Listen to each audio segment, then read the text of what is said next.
আজকের এই ভিডিওটা কিন্তু বৃহস্পতিবারের দিন তোলা। আর কুলোর মধ্যে এগুলো যেটা আমি বাঁচছি সেটা হচ্ছে কলাই। গতবার এগুলো কিন্তু আমাদের জমিতে বোনা হয়েছিল, এর থেকে কিছুটা বড়ি দেওয়া হয়েছিল সে সময়, আর কিছুটা রয়ে গেছিল, আর সেগুলোই কিন্তু মাঝে মধ্যে আমাদের খাওয়া হয়। দেখো আজকেও কিন্তু রান্নার জন্য এগুলো বার করে নেওয়া হয়েছে। আর এই কলাইয়ের ডালের মধ্যে কিন্তু প্রচুর পরিমাণে নোংরা বলতে এর মধ্যে কিন্তু অনেক ছোট ছোট মাটি ছিল আর কাঁকড়ও ছিল, সেগুলোই দুই শাশুড়ি বৌমাতে মিলে বেছে নিচ্ছি। আর এদিকে দেখো কতটা পরিমাণে নোংরা বেরিয়েছে, এগুলো না বাছলে পুরোটাই আমাদের পেটের মধ্যে চালান হয়ে যায়। চলো এদিকে ডাল তো বাছা হয়ে গেল, এবার যাবো ঘরের দিকে, কারণ ঘরে এখনো বিছানা রয়েছে, বিছানাটা তুলে নেওয়া যাক। আসলে আমার ছেলে যেদিন ঘুমিয়ে থাকে সেদিন আমার বিছানা তুলতে প্রচুর পরিমাণে লেট হয়ে যায়। আজকেও তেমন দিন ছিল। ঘুম থেকে ওঠার পরেও মহাশয় এই বিছানার মধ্যেই গড়াগড়ি খাচ্ছিল, আমি ওকে তাড়া দিয়ে বাইরে বার করে দিয়েছি, কারণ এখনো ব্রাশটাও করেনি, তাই ওকে ব্রাশ করতে পাঠিয়ে দিয়েছি। তার মধ্যে আমার বিছানাটাও গোছানো হয়ে যাবে। তো চলো অনেকদিন পর আজকে আবার একটু তোমাদেরকে ইন্ট্রো দেওয়া যাক আমার। তো হ্যালো এভরিওয়ান, কেমন আছো সবাই? আমার ছোট্ট একটা পেজে তোমাদেরকে সকলকে অনেক অনেক অনেক স্বাগত। তোমরা সকলে আমাকে এভাবেই ভালোবাসা দিও, যাতে তোমাদের ভালোবাসায় আমি একটু একটু একটু করে সামনের দিকে এগিয়ে যেতে পারি। রইল বাকি তোমরা যারা আমার ভিডিও দেখো এবং রিয়াক্ট দাও,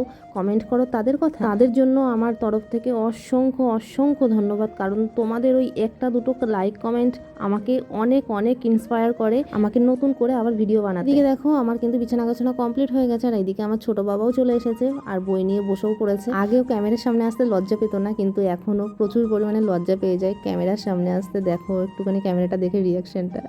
চলো তোমাদের সঙ্গে একটা কথা শেয়ার করি।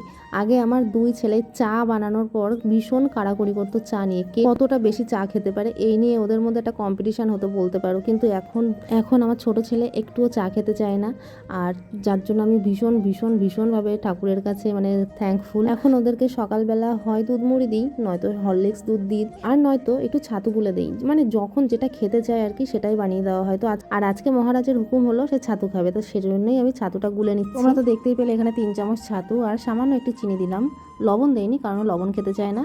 আর দেখো এখানেই শুরু হয়ে গেল নাটক করা শুরু করে দিয়েছে যে সে এখন ছাতু খাবে না। যখন দেখছে যে ক্যামেরা অন করা রয়েছে তখন ভদ্র বাচ্চার মতন ছাতুটা নিল। বৃহস্পতিবারের সকালে ছোট্ট একটা মুহূর্ত তোমাদের সঙ্গে শেয়ার করলাম। তো ভিডিওটা কেমন লাগলে অবশ্যই করো, আর ভালো লাগলে অবশ্যই শেয়ার করতে ভুলো না। তো আজকের মতন টাটা, সবাই ভালো থেকো।